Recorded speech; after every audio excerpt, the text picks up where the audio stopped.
오늘 말씀은 하나님의 도우심에 감사라고 하는 제목으로 함께 은혜를 나누려고 합니다. 먼저 그림 한 장을 보도록 하겠습니다.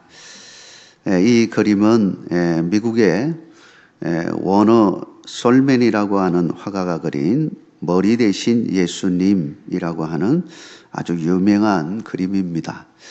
예전에 70년대나 80년대에 우리 가정 방문을 하면 이 그림들이 많이 붙여 있었던 것을 보게 되어집니다.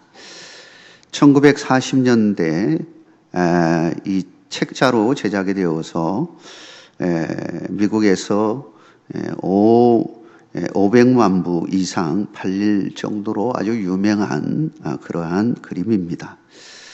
여러분도 많이 아마 보았을 이 그림인데요. 여기에는 유명한 이야기가 있습니다. 이 솔맨은 결혼하고 얼마 되지 않아서 한창 나이에 중풍에 걸렸습니다. 의사는 당신이 앓고 있는 병은 결핵입니다. 당신은 앞으로 3개월밖에 더 살지 못할 것입니다. 라고 선언을 했습니다. 이 말을 들은 솔맨의 마음은 그야말로 절망이었습니다. 유명한 가수였던 그의 아내는 그때 임신 중에 있었는데 솔맨은 아내에게 더욱 미안한 마음을 갖게 될 수밖에 없었습니다. 곧 태어날 아이를 생각하면 잠을 잘 수 없을 만큼 괴로움에 쌓이게 되었습니다. 그가 몹시 괴로워하며 매일처럼 절망에 빠져 신음하고 있을 때에 그의 아내가 그를 위로하며 이렇게 말합니다. 여보, 3개월밖에 못 산다고 생각하지 말고 하나님께서 3개월을 허락해 주셨다고 생각하며 감사하며 살아갑시다. 그리고 아무도 원망하지 맙시다. 3개월이 얼마만입니까? 천국 같은 그 시간을 가장 아름답게 만들어 봅시다. 3개월이나 되는 시간을 살게 하신 하나님께 감사하십시다. 이 말을 들은 솔맨은 큰 위로를 받고 용기가 생겼습니다. 그와 아내는 생각을 고쳐먹고 절망적인 마음을 버리고 남은 나날을 기뻐하며 감사하며 살아갔습니다. 솔맨은 평소처럼 그림을 그렸습니다. 그런데 놀라운 것은 3개월이 지났지만 죽지 않았다는 것입니다. 병원에서 그의 병이 씻은 듯 치유된 것을 알게 되었습니다. 그리고 머리 대신 그리스도는 그때의 그린 바로 그 그림인 것입니다. 사랑하는 성도 여러분, 어떤 분이 그런 말을 했습니다. 감사는 항암제요. 감사는 해독제요. 감사는 치료제입니다. 그렇습니다. 감사는 하나님의 뜻이기 때문입니다. 항상 기뻐하라, 쉬지 말고 기도하라, 범사에 감사하라. 이것이 그리스도 예수 안에서 너희를 향하신 하나님의 뜻이니라. 하나님의 뜻대로 사는 자에게는 하나님의 도우심이 항상 함께한다는 사실을 믿으시기를 바랍니다. 이를 잘 보여주는 것이 시편 121편의 말씀입니다. 내가 산을 향하여 눈을 들리라. 나의 도움이 어디서 올까? 나의 도움은 천지를 지으신 여호와에게서로다. 사랑하는 성도 여러분, 금년 한 해 여기까지 온 것은 모두 하나님의 도우심이었음을 믿으시기를 바랍니다. 과연 하나님은 우리에게 어떠한 도움을 주셨을까요? 오늘 시편의 말씀을 통하여 세 가지를 살펴보고자 합니다. 첫째는 하나님은 우리를 눈동자같이 지켜주셨다라고 하는 것입니다.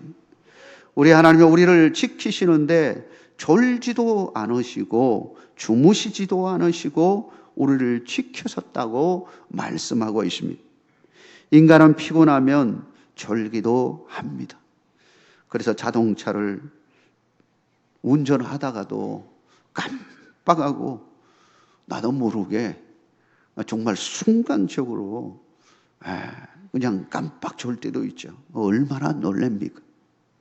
그러나 전능의 하나님은 졸지도 않으시고 주무시지도 않으시면서 우리를 세미하게 도와주신다라고 하는 것입니다. 히브리서 이 지키다, 이 사마르라고 하는 이 단어를 보니까 세심하게 돌보다, 그리고 보호하다, 그런 의미를 가지고 있습니다. 우리 하나님은 세심하게 우리를 돌보고 계시며 어린 아이를 보호하듯이 세심하게 보살핀다라고 하는 것입니다. 다윗이 이런 하나님에 대해서 뭐라고 고백하고 있냐면, 나를 눈동자같이 지키시고 주의 날개 그늘 아래에 감추사, 이렇게 말하고 있습니다. 다윗은 하나님이 나를 지켜주셨다는 이 고백이 바로 눈동자같이 지키셨다, 이렇게 표현하고 있습니다. 사실 우리 인간은 부족하고 연약하여 실족할 수 있고 넘어질 수도 있습니다. 실제로 우리는 계단이나 다른 여러 곳에서 실족할 때가 있습니다. 중심을 잃고 넘어져서 다치기도 하고 입원하기도 합니다. 눈 깜빡할 사이입니다. 그러하기에 우리는 전적으로 하나님의 도우심이 필요합니다. 우리의 마음도, 건강도, 사업도, 가정도, 이 모든 것에 하나님의 절대적인 도우심이 필요한 것입니다. 그러므로 우리는 하나님을 의지할 수밖에 없는 것입니다. 야곱은 삼촌 라반의 집으로 가서 얼마나 큰 고초와 어려움을 당했습니까? 몇 년을 그렇게 고생했습니까? 그렇게 고생하고도 아차하면 가정과 그리고 그가 그동안 수고했던 모든 재산까지 다 잃을 뻔할 정도로 그러한 상황에 놓여 있었습니다. 그렇게 수고한 아무런 대가도 없이 쫓겨날 그런 상황이었습니다. 그런데 하나님께서 그 모든 것 지켜내셨습니다. 하나님이 그의 일생을 지켜주셨던 것입니다. 하나님을 붙잡을 수밖에 없었던 야곱의 신앙 고백이 있죠. 야복강강에서 그는 하나님과 씨름을 하면서 그분을 확 붙잡았습니다. 그가 붙잡을 수밖에 없었던 것은 하나님의 도우심이 아니면 결단코 살아날 수 없다는 걸 그는 체험적으로 알았기 때문에 하나님을 붙드는 것입니다. 사랑하는 성도 여러분, 하나님을 붙들고 사시기를 주의 이름으로 축복합니다. 다윗도 마찬가지입니다. 그는 일평생 사울로부터 얼마나 큰 어려움을 당했습니까? 무엇보다 그는 항상 사울로부터 생명의 위협을 느끼며 살았습니다. 순간순간 하나님이 도와주시지 않았다면 그런 생명을 부지할 수 없었던 때가 몇 번이었습니까? 그래서 그는 이렇게 고백한 겁니다. 시편 17편 8절에 나를 눈동자같이 지키시고 주의 날개 그늘 아래에 감추사라고 말한 것입니다. 사랑하는 성도 여러분, 우리는 금년 한 해 무엇에 대해 감사할 수 있겠습니까? 금년 한 해 우리의 재산과 생명을 눈동자같이 세심하게 보살펴 주신 그 하나님에게 우리 감사하고 하나님께 영광을 올려드리는 이 시간 되시기를 주의 이름으로 축원합니다. 두 번째로 하나님은 우리의 영혼을 모든 환난에서 지켜주셨다고 고백하고 있습니다. 우리가 이 땅에 사는 동안 많은 환난을 만나게 되어집니다. 그러나 그럼에도 불구하고 우리가 이렇게 살아갈 수 있는 것은 전적으로 우리의 방패가 되시는 하나님의 보호하심이 있었기 때문이라고 하는 것입니다. 사탄은 우는 사자와 같이 우리를 유혹하고 넘어뜨리려고 얼마나 발부둥을 치고 있습니다.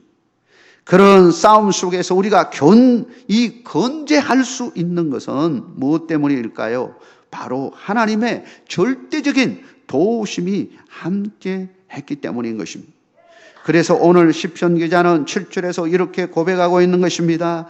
여호와께서 너를 지켜 모든 환난을 면하게 하시며 또 네 영혼을 지키시리로다 라고 말하고 있는 것입니다. 오직 하나님만이 우리를 지켜주실 수 있는 것입니다. 죄악으로부터 우리를 지켜내시고 핍박으로부터 우리를 지켜내시고 우리의 온갖 고난 가운데서도 우리를 지켜주시는 것입니다. 특별히 우리의 영혼을 지켜주심에 감사하시기를 바랍니다. 우리의 영혼이 무너지면 우리의 모든 것이 무너지게 되어 있습니다. 우리는 우리의 영혼을 지켜주시고 주님과 동행하는 삶을 살게 하신 하나님께 감사해야 하는 것입니다. 영국의 유명한 매튜 헨리라고 하는 목사님이 하루는 어떤 골목길을 가다가 강도를 만나서 매를 맞고 두드려 맞고 정신을 잃고서 쓰러졌습니다. 그러다가 정신을 차려서 일어나 보니 온몸에 상처투성이, 피투성이가 돼가지고 있는 자기 자신을 발견하고는 그는 간신히 일어나서 집으로 들어가게 되었습니다. 온 식구들이 그 모습을 보고 깜짝 놀랐습니다. 무슨 일이냐고. 그러나 그는 아무 말도 하지 않고 서재로 들어가서 그 피투성이의 몸을 가지고 엎드려서 하나님 앞에 기도를 올려드렸습니다. 하나님이여, 생명만은 살아 돌아와서 가족들을 만나게 되었으니 감사합니다. 또 내가 예수를 안 믿었다 한다면 나를 때린 저 강도와 같이 나도 그렇게 되었을 터인데 예수 믿고 강도가 안 되고 목사가 된 것에 감사합니다 라고 고백을 했습니다. 또 이 세상의 모든 것 다 잃어버린다고 하더라도 내가 영원한 천국을 소유하게 되었으니 감사합니다 라고 하나님 앞에 감사를 올려드렸다고 합니다. 사랑하는 성도 여러분, 세상의 것 모든 것을 잃어버린다고 해도 내 영혼을 지켜주신 것에 대해서 우리는 감사할 수 있어야 하는 것입니다.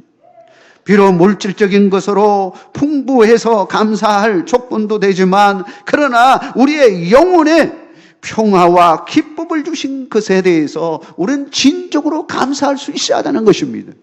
왜냐하면 세상에 우리 좋은 거 다 가진다고 하더라도 우리의 영혼이 기쁨이 없고 감사가 없으면 마치 메마른 상태에서 우리는 바짝바짝 마르는 우리의 마음, 그런 마음을 안고서 살아갈 수밖에 없는 겁니다. 사랑하는 성도 여러분, 우리의 마음에 진정한 평화를 주시고 기쁨을 주시고 참 목적을 주신 하나님께 영광을 올려드리는 여러분의 삶이 되기를 주의 이름으로 축복합니다. 세 번째로 하나님은 우리의 출입을 지금부터 영원까지 지키십니다 라고 하는 것입니다. 오늘 시편 기자는 마지막으로 우리에게 절대적 소망을 주고 있습니다. 8절 말씀을 우리 같이 한번 읽도록 하겠습니다. 같이 읽겠습니다. 여호와께서 너의 출입을 지금부터 영원까지 지키시리로다. 아멘. 여러분, 이 말씀을 자세히 살펴보십시오. 여호와께서 너의 출입을 지금부터 영원까지 지키시리로다. 너의 출입, 우리의 출입, 우리가 이 땅에 와서 하나님의 부르심을 받을 때까지 우리의 일생의 모든 과정, 이 모든 것에 지금부터 영원까지 지키시리로다. 하나님의 도우심은 일회성이 아닙니다. 영원하며 무조건적인 사랑임을 여러분 믿으시기 바랍니다. 우리가 절대적 소망을 가질 수 있는 것은 우리의 모든 출입을 지금부터 영원까지 지키시기 때문인 것입니다. 지금만 지키시고 나중에 또 버리시고 하는 것이 아니라 우리 하나님은 끝까지, 마지막까지, 지금부터 마지막까지 지키신다라고 하는 것입니다. 우리가 영화를 보면 여러 가지 영화들이 있지만 해피 엔딩으로 끝나는 영화를 여러분 한번 생각해 보십시오. 대개 보면 그 드라마나 영화는 이 클라이막스가 있죠. 클라이막스 쫙 올라갔다가 또 내려왔다 올라갔다 이런 과정을 보입니다. 대개 보면 어려움이 다 있죠. 어려움이 막 있다고요.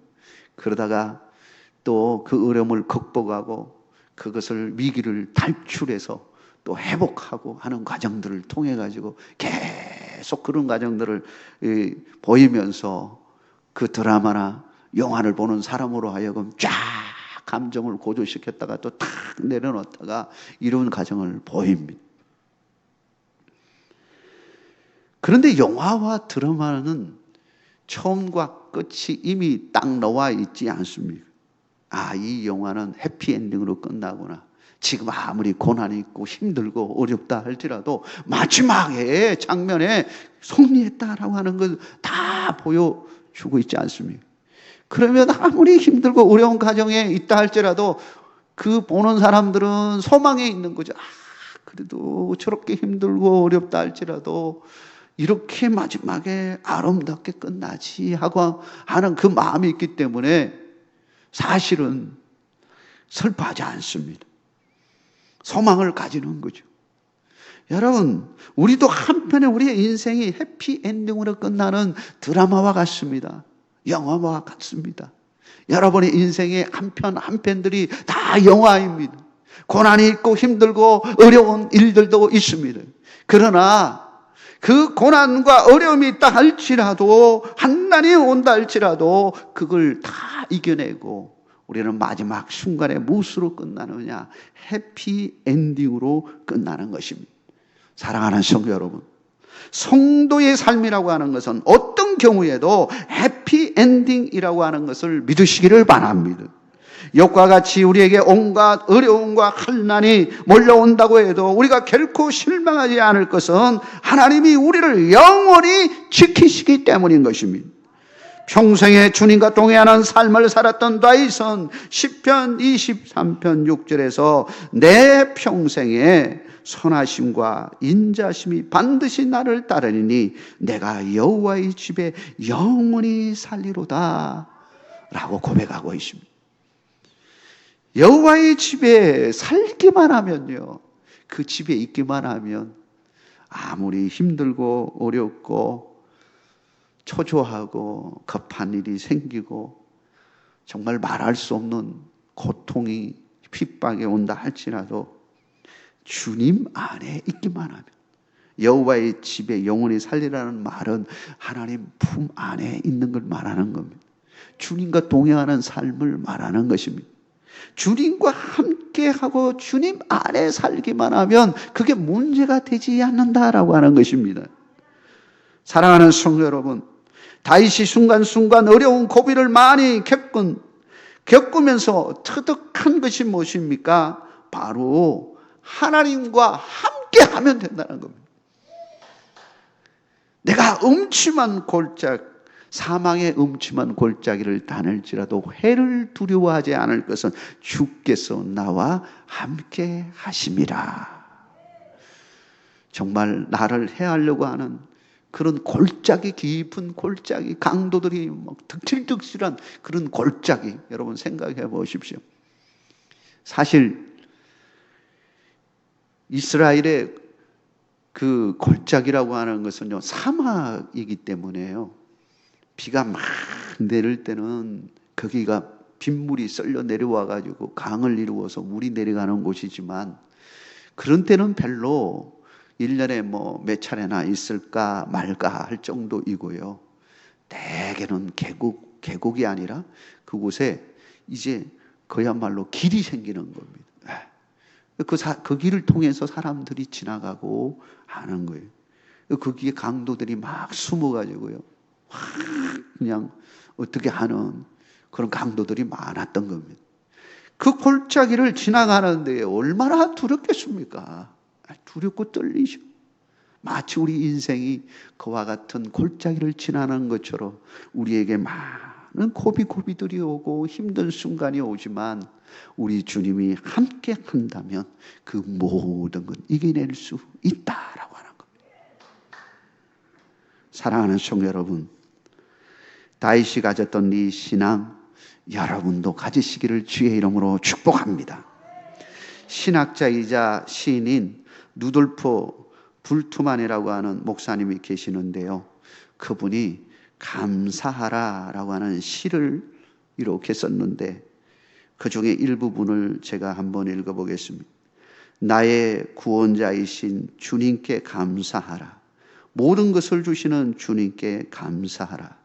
기도에 응답하여 주심에 감사하고 기도에 응답하지 않으신 주님께도 감사하라.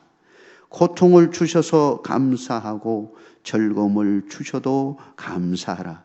길가에 피어난 장미도 감사하며 그 장미에 가시가 있음도 감사하라. 기쁨을 주심에 감사하고 슬픔이 찾아와도 감사하라. 하늘의 평화를 주시고 내일의 소망을 주심에 항상 감사하라. 어떤 상황에도 어떤 감정에도 어떤 환경에도 하나님을 향한 감사는 성도의 의무이자 본문인 것입니다. 왜냐하면 우리 인생은 최종적으로 해피 엔딩으로 끝나기 때문인 것입니다. 오늘의 힘듦은 오히려 내일의 희망이 되기 때문에 감사할 수 있습니다. 우리 하나님은 우리의 고난과 슬픔과 고통을 통하여 오히려 한층 더 우리의 심령이 굳건히 서게 해주시고 더 하나님을 붙잡게 해주시고 여호와 하나님을 더 깊이 알아갈 수 있도록 하시기에 우리는 오히려 그 고통이 소망이 되고 희망이 될 수 있는 겁니다. 금년 한 해를 뒤돌아보면 모든 것이 하나님의 은혜였습니다. 우리의 재산과 생명을 눈동자같이 지켜주셨고 무엇보다 우리의 영혼을 지켜주셨습니다. 무엇보다 우리에게는 영원한 희망의 약속이 있기에 감사하고 감사할 수 있는 것입니다. 이 시간 감사함으로 하나님께 영광 돌리시는 우리 온 성도 되기를 주의 이름으로 축복합니다.